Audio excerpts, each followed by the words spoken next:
Assalamualaikum warahmatullahi wabarakatuh. Perkenalkan, saya Nata Nafika Adnan, guru sosiologi dari SMA N5 Kota Bogor. Pada kesempatan kali ini, saya akan membahas mengenai materi sosiologi untuk kelas 12 IPS semester ganjil dengan judul tema kali ini adalah perkembangan globalisasi. Ya anak-anak, kita ketahui bahwa globalisasi itu sudah lama dibicarakan. Tetapi mulai diprediksi keadaannya di akhir abad ke-19. Dan dari sekian banyak tokoh, salah satu tokoh yang sering kali membahas mengenai globalisasi adalah Anthony Giddens. Dalam bukunya Runaway World, How Globalization is Reshaping Our Life, kita nanti akan banyak membahas mengenai globalisasi. Nah, globalisasi itu apa sih?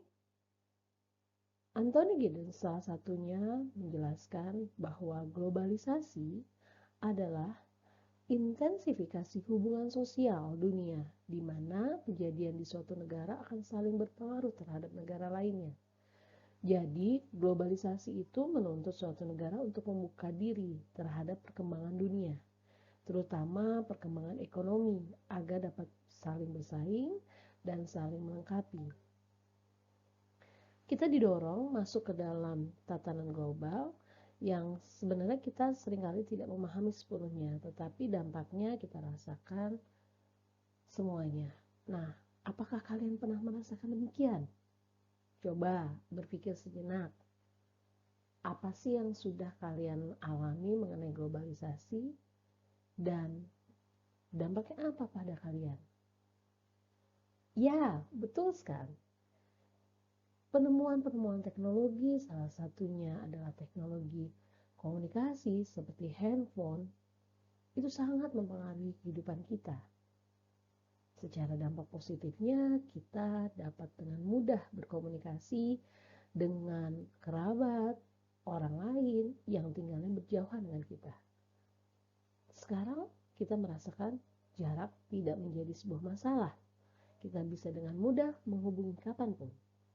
Namun, kalau kita berpikir, terkadang dengan adanya kemajuan teknologi seperti itu atau komunikasi yang kita gunakan seperti itu, kita seringkali mulai memudar berkomunikasi tatap muka langsung untuk mengobrol karena sibuk dengan gadgetnya. Nah, kita kembali lagi membahas globalisasi secara harfiah atau secara pengetahuan umumnya. Globalisasi yang tadi kita melihat bahwa ada bentuk yang mendunia, dikatakan bahwa globalisasi ini sebenarnya adalah konsep yang memang universal karena berawal dari kata global, ya.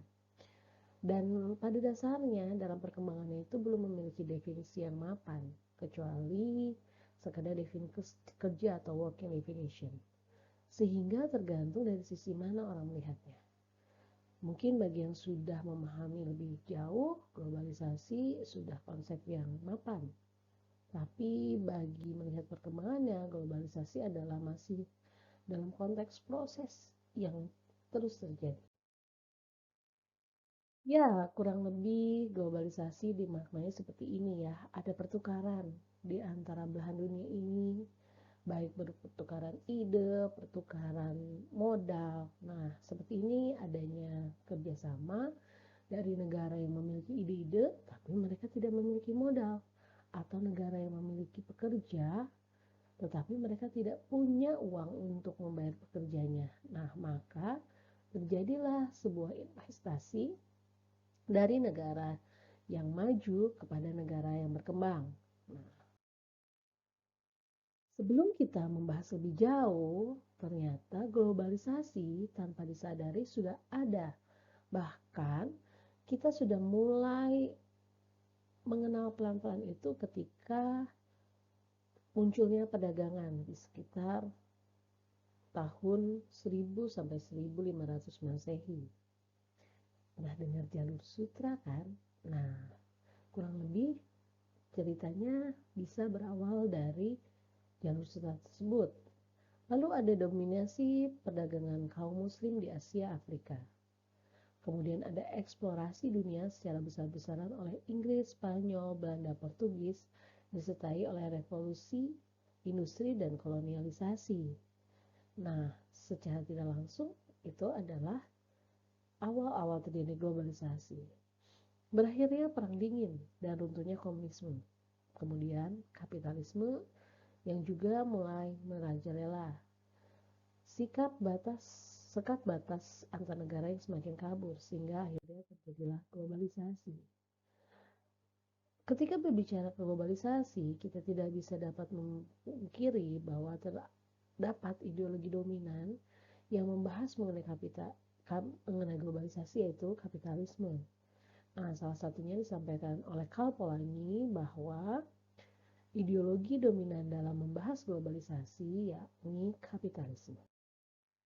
Ya, anak-anak sekalian, semoga pembahasan saya tadi mengenai perkembangan awal globalisasi dapat membuka wacana kalian mengenai globalisasi sebelum nanti kita membahas mengenai aspek-aspek globalisasi, dampak-dampak, bahkan permasalahan sosial yang ada di tengah globalisasi ini.